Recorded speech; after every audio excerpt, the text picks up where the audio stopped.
자, 여러분 안녕하세요. 자, 민사집행법 기출문제 지문 정리 좀 해드릴게요. 공탁도 이제 같이 하게 될 건데요. 기출문제 지문 정리집을 제가 발간한 취지는 그렇습니다.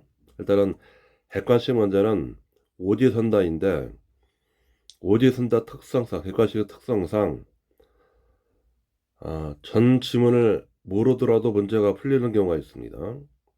한 지문만 제대로 알고 있더라도 문제 답을 맞출 수 있는 경우가 있어요. 그렇게 해서는 실력이 늘어나지 않는다라는 겁니다.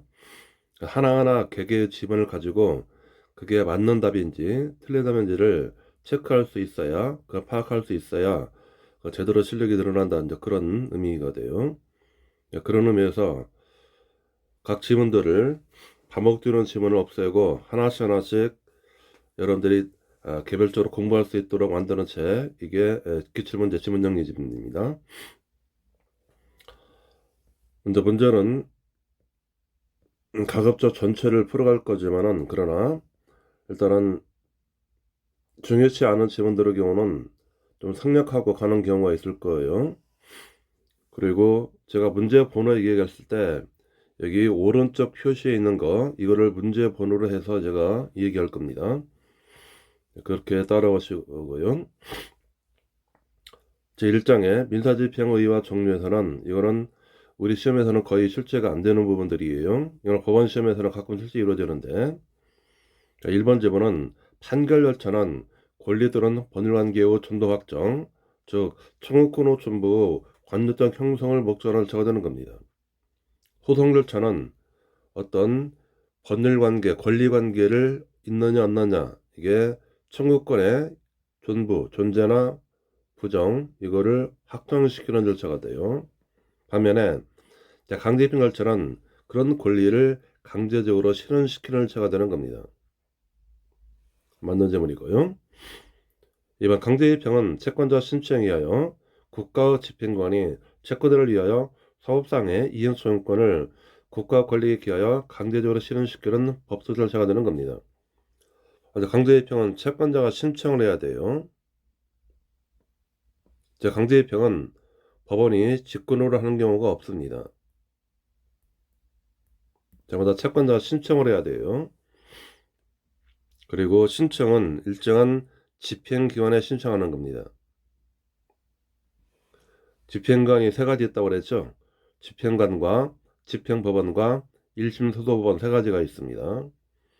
그리고 이 채권자 청구권은 사법상의 이행 소유권이어야 돼요. 이 이행 소유권을 국가 권리에 의하여 강제적으로 실현시킨다는 겁니다. 맞는 제문이고요. 3번 제문, 집행권에 표시된 사법상의 청구권에는 채권적 물권 소유권이나 신변권, 인격권, 기타 권리 침해에 대한 회복이나 예방 등을 관한 소유권도 포함됩니다. 그 내용은 자기 부자기를 가리지 않습니다. 맞는 질문. 4번, 강제입행은 대법원 이행 판결에 대해서 인정되지만은 확인 판결이나 형사 판결의 경우에도 그 판결 이후에 채무자의 이행 의무가 구체적으로 적시되어 있다면은 이를 근거로 강제입행할 수 있다. 틀린 질문이죠. 강제입행은 이행 판결에 한하는 겁니다. 확인 판결, 형사 판결은 이거는 집행할 수 있는 것들이 아니에요.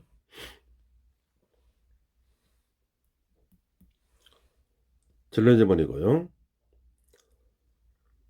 그 다음 질문, 판결 절차는 권리 확정을 목적으로 하고 심리 공평, 신중이 요구되지만은 강제입행 절차는 권리 실현을 목적하기 때문에 권리의 신속과 확실한 실현과 채권자의 이익 보호가 적용된다는 겁니다. 맞고요. 결국은 강제입행 절차는 주로 채권자를 위한 절차라고 보면 돼요.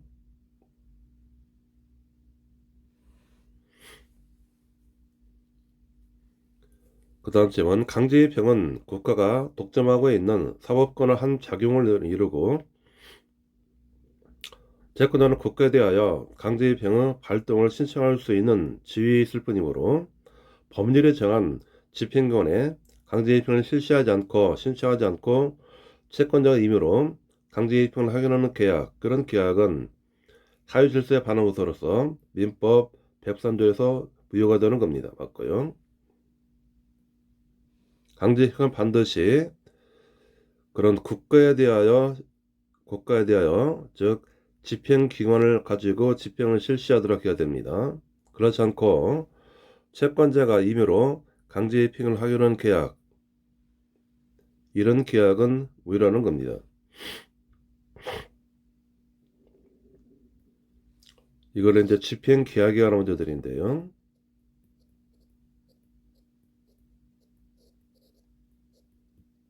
집행계약은 채권자와 채무자가 그런 강제입행에 관해서 일치한 계약을 맺는 것을 말하는 겁니다.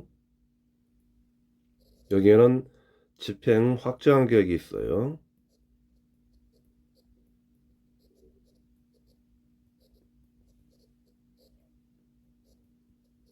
여기 있는 지문처럼 채권자와 채무자가 집행기관을 통하지 아니하고 채권자가 임의로 사적 집행을 하도록 허용하는 계약, 이런 계약을 말하게 됩니다. 이거는 채권자에게 유리하도록 하는 계약들이에요.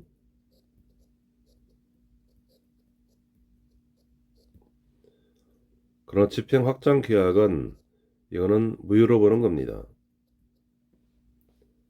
반면에 집행 제한 계약, 촉설 계약이 있어요.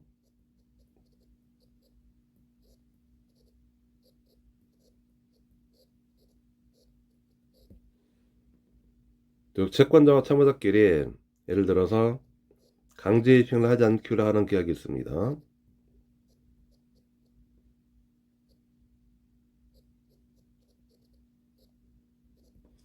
채권자와 채무자끼리 채권자야 이거 가지고 강제 입행을 하지 않도록 하자, 그런 부집행 특약을 맺는 경우가 있습니다. 이거는 유로 봅니다.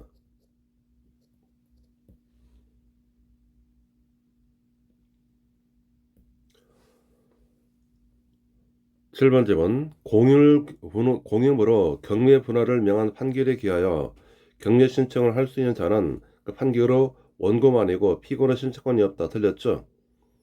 공유를 분할 경매를 하는 경우에는 판결로 원고이든 피고이든 경매 신청권이 있는 겁니다. 경매 신청하게 되면은 공유를 분할 경우는 이거는 일종의 형식적 경매 일정들이에요. 여기에는 그런 담보권 실행을 위한 경매의 예에 따라 실시합니다.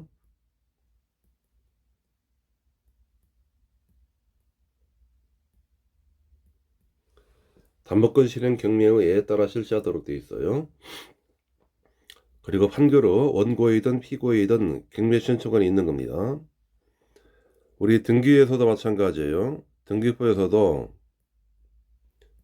그런 공유를 분할 판결을 얻은 경우에는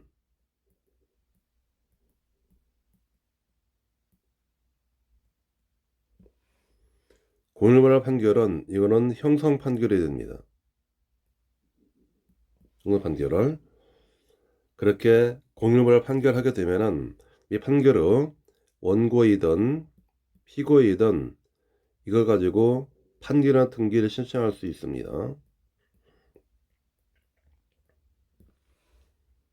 경매도 마찬가지예요.